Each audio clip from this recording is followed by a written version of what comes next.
చెప్పదలుచుకున్నా. ప్రభుత్వ పరంగా 26,000 పాఠశాలలు ఉంటే ఈ 26,000 పాఠశాలల్లో 18 లక్షల మంది విద్యార్థులు చదువుకుంటున్నారు. కానీ అదే ప్రైవేట్లో 11,000 పాఠశాలలు ఉంటే 33 లక్షల మంది విద్యార్థులు చదువుకుంటున్నారు. ఈరోజు మా ప్రభుత్వ పాఠశాలలో ఉన్న సిబ్బంది ఉపాధ్యాయులకు ఉన్న అనుభవం కానీ, వాళ్ళకున్న అర్హత కానీ, వాళ్ళకున్న డిగ్రీలలో సగం కూడా ప్రైవేట్ పాఠశాలల్లో టీచర్లకు లేవు. కానీ మరి ఎందుకు పేదలు ప్రైవేట్ పాఠశాలల బాట పడుతున్నారు? ఎందుకు పేదలు ప్రభుత్వ పాఠశాలల్లో చేరడం లేదు అంటే, ప్రభుత్వం ఆ పాఠశాలల పట్ల నిర్లక్ష్యం వహించడం వల్ల, మౌలిక వసతులు లేకపోవడం వల్లనే. దానికి ఉదాహరణే కొత్తకోట బాలికల పాఠశాల.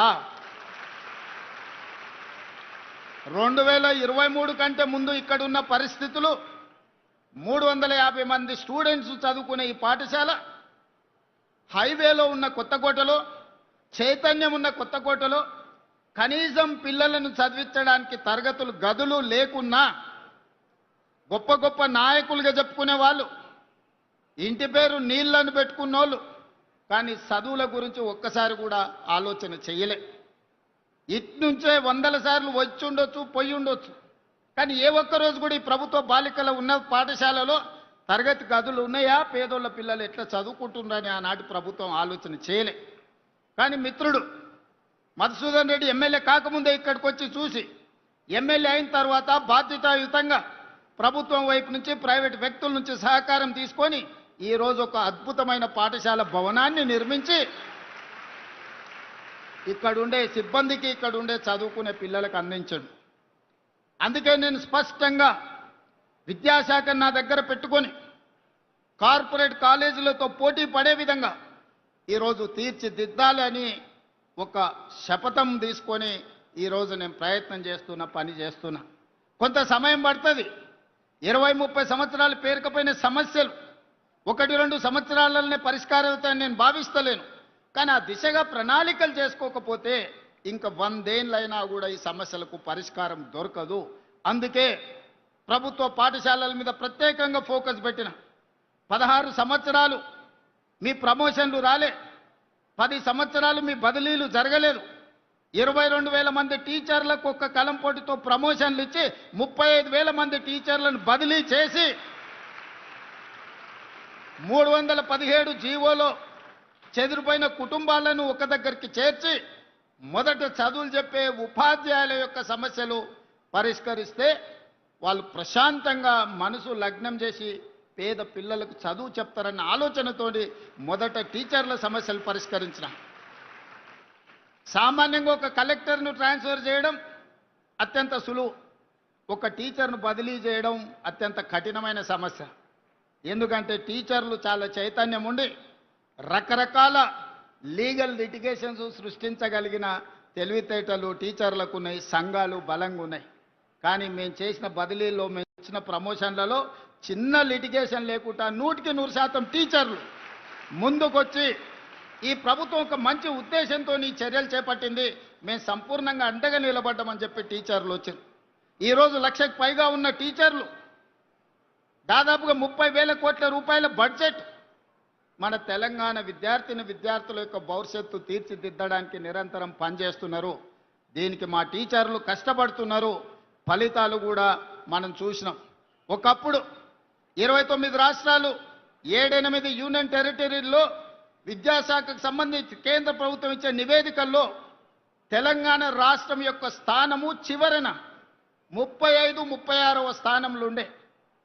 పోయిన నెల కేంద్ర ప్రభుత్వం విడుదల చేసిన నివేదికలో ఇదే తెలంగాణ రాష్ట్ర ప్రభుత్వం, ఇదే టీచర్లు చేసిన ప్రయత్నాల వల్ల 18వ స్థానానికి, దాదాపుగా 18 స్థానాలు ఎదిగి ఈరోజు 18వ స్థానంలో తెలంగాణ రాష్ట్ర ప్రభుత్వం నిలబడ్డది అని అంటే ముఖ్యమంత్రిగా అది నా గొప్పతనం కాదు, మీరందరూ కష్టపడి పని చేసిండ్రు కాబట్టే, ఈ టీచర్లు నిరంతరం బాధ్యతగా విధులు నిర్వహించిండ్రు కాబట్టే ఈరోజు తెలంగాణ రాష్ట్రానికి దేశంలో 18వ స్థానం వచ్చింది. కానీ దాంతో కూడా మీరు సంతృప్తి చెంది విశ్రాంతి తీసుకోకూడదు. మొదటి 2 స్థానాలలో 1వ స్థానమో 2వ స్థానంలో తెలంగాణ రాష్ట్రాన్ని నిలబెట్టే వరకు మా టీచర్లు నిరంతరం పనిచేయాల్సిందిగా మా టీచర్ సోదరి సోదరిమణులకు నేను విజ్ఞప్తి చేస్తున్నా. అదేవిధంగా ఈనాడు స్కిల్స్ అవసరం ఉన్నది. మీ అందరికీ తెలుసు, ఒకప్పుడు కంప్యూటర్ సాఫ్ట్వేర్ ఇంజనీర్ అయిందంటే భవిష్యత్తు బాగుంటుంది, అమెరికాకి వెళ్తాడు, డాలర్లు సంపాదిస్తాడు, మాకు ఉజ్వల భవిష్యత్తు ఉంటుందని.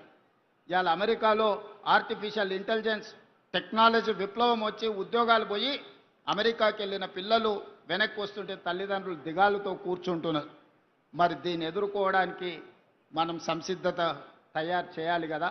అందుకే ఈరోజు వైట్ కాలర్ జాబులు పోతుంటే బ్లూ కాలర్ జాబులు అందించాలి.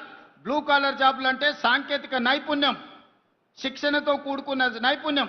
అందుకే ఐటీఐలను 1956లో ప్రారంభిస్తే ఆ రోజున్న సిలబసే ఈ రోజు వరకు నడిపించినాం. ఆనాడు డీజిల్ కారుకు మెకానిక్ అంబాసిడర్ కార్లు రిపేర్ చేసే అప్పుడు నేర్పించింది. మరి ఇవాళ పిల్లోడు అంబాసిడర్ కార్ రిపేర్ నేర్చుకుంటే అంబాసిడర్ కార్ ఎక్కడా లేదు, ఫామ్ హౌస్లో తప్ప. అక్కడికి ఆయన రానియడు, మనోడు రిపేర్ చేయడు. అది రిపేర్ చేసినా బాగుపడేటట్లేదు.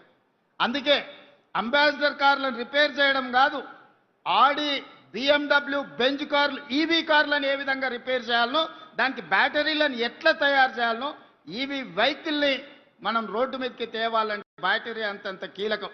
ఇంతకుముందే అమరాజా బ్యాటరీస్ కంపెనీని మన జిల్లాలో మనం ప్రారంభించుకున్నాం. నైపుణ్యం పెరిగింది, దేశాల మీద పోటీ పెరిగింది. ఒకప్పుడు మనం అమెరికా వైపు చూసేటోళ్ళం. ఈరోజు మన ఉద్యోగ ఉపాధి అవకాశాలు German, Japan, south Korea, China లాంటి దేశాలల్లో పెద్ద పెద్ద ఉద్యోగాలు ఉన్నాయి. మన కాళ్ళ మీద మనం నిలబడే అవకాశాలు ఉన్నాయి.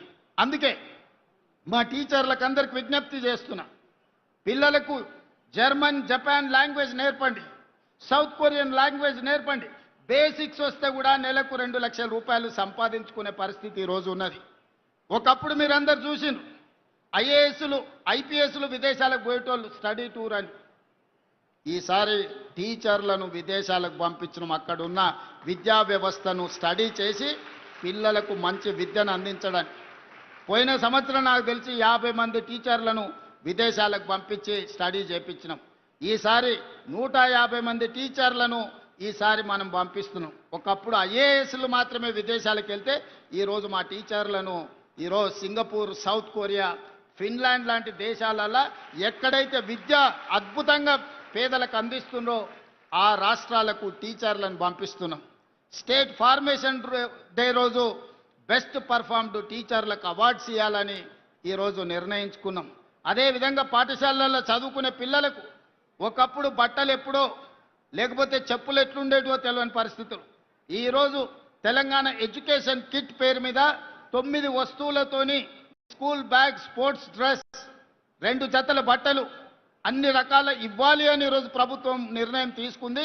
దానికోసం దాదాపుగా 1000కి పైగా కోట్ల రూపాయలు ఖర్చు పెట్టి జూలై ఎండింగ్ 15th ఆగస్టు లోపల 27,50,000 మంది విద్యార్థులకు ప్రతి ఒక్కరికి 9 వస్తువులతో తెలంగాణ ఎడ్యుకేషన్ కిట్ 15 ఆగస్టు లోపల మీకు ఇవ్వబోతున్నాము.